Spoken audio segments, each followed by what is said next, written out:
Hello, my name is April and I am back at you with Daniel's Fast Go Raw.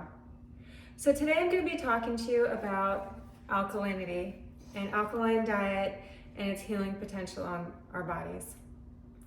So I'm a registered nurse and I've been in the field for about a little over 18 years. And I put a lot of time into exploring the benefits of diet and on humans and their ability to heal. So I have a book and I read, it is called The pH Miracle, and it has a lot of very good information in it. It talks about healing and the effect of the food that has, the effect that different foods have on our body's ability to heal.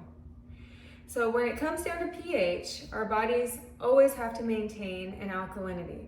That is the blood. So our tissues have a different pH, but the blood itself, in order for us to survive, it must maintain a pH of 7.35 to 7.45. If this can't occur, then we essentially will die. So the body goes to great extents to maintain this equilibrium of a pH in our blood. It will often sacrifice to the extent of our tissues. So let's say, for example, I go and I choose to have a double shot latte and some processed foods, a donut, maybe a soda, which has a pH of 2. It is the most acidic thing we could possibly put into our bodies, and a steak later that night. So today my diet has been extremely acidic, let's say. So in order for my blood to maintain the pH of 7.35 to 7.45, the first thing that it's going to do is it's going to take calcium out of the bones.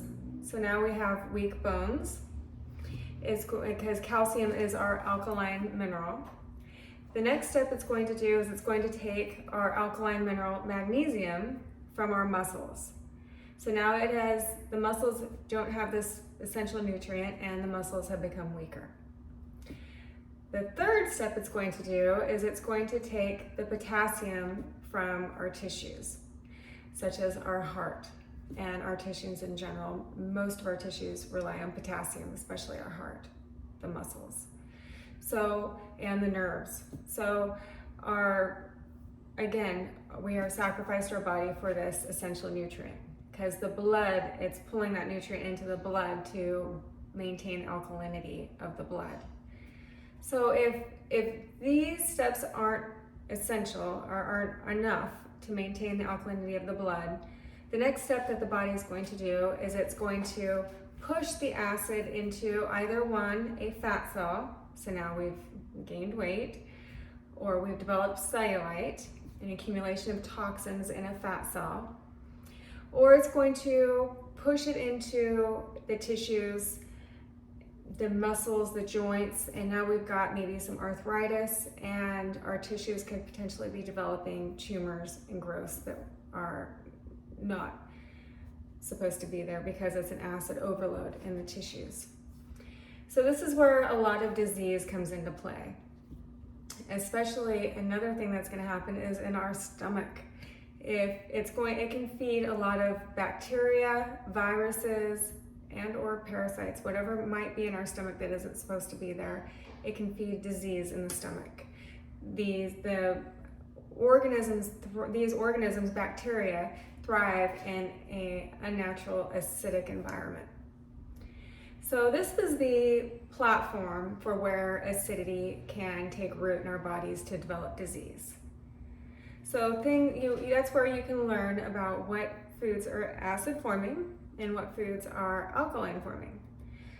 Everything that is raw is alkaline forming. You have all your fruits, all your vegetables, almonds and hemp seeds are alkaline forming. There's some nuts that are actually acid forming.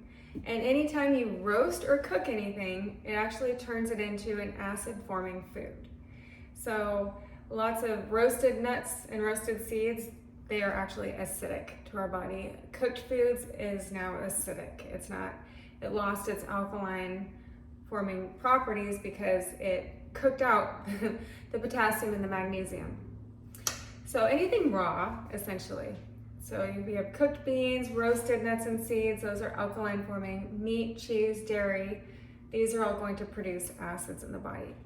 The worst offenders are coffee, alcohol, and soda. Soda ranks a 2 on the acid scale.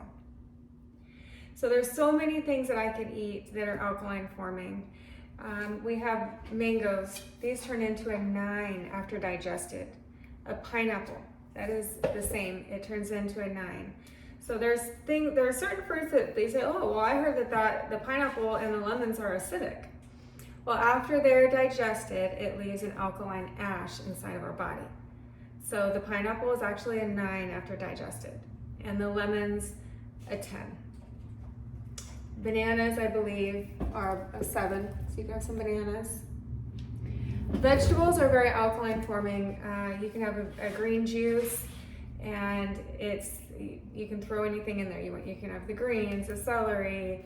I always recommend having it with the whole form as it's naturally meant to be eaten versus a juice. But I'll leave that up to you.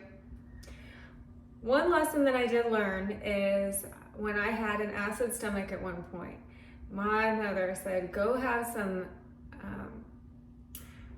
what do you call it? Go have some sodium bicarbonate. I have it, okay. The baking soda. She goes, oh, go eat some baking soda. Just have a teaspoon. Because I had a cup of coffee a long time ago and it made me very sick. Well, that is an absolute no-no. The baking soda, it has no potassium, no magnesium, and no essential nutrients. It is a man-made bicarbonate. And similar to having a Tums or a teaspoon of baking soda, our bodies don't recognize that. So it's going to have a rebound effect. And down the road, a few hours down the road, be it 2 to 4 to 6 hours, our bodies are going to produce more acid in the body than when we started off. I was actually sicker in the long run after having that little bit of baking soda. So I do not recommend that. I recommend if you're in a situation where you need to correct an acid imbalance, have some fresh fruit, fresh vegetables. A green juice is the quickest way to restore alkalinity in your stomach. This book is wonderful. I highly recommend it.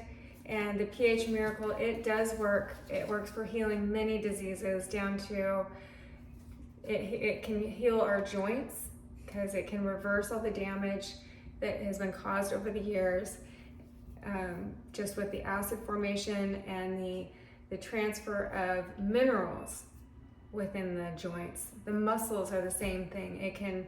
When you lose that magnesium, the muscles get weak.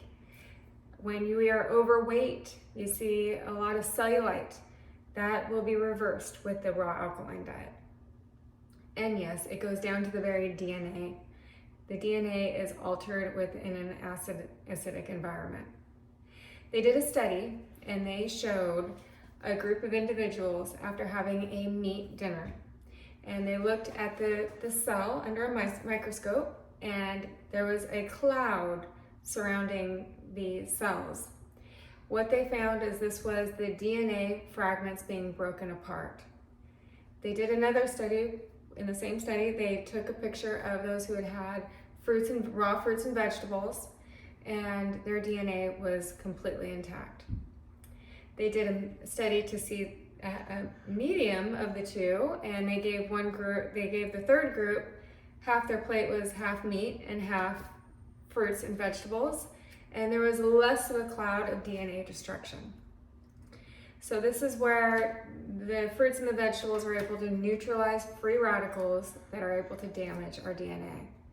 And with just the raw fruits and raw vegetables, the DNA was intact.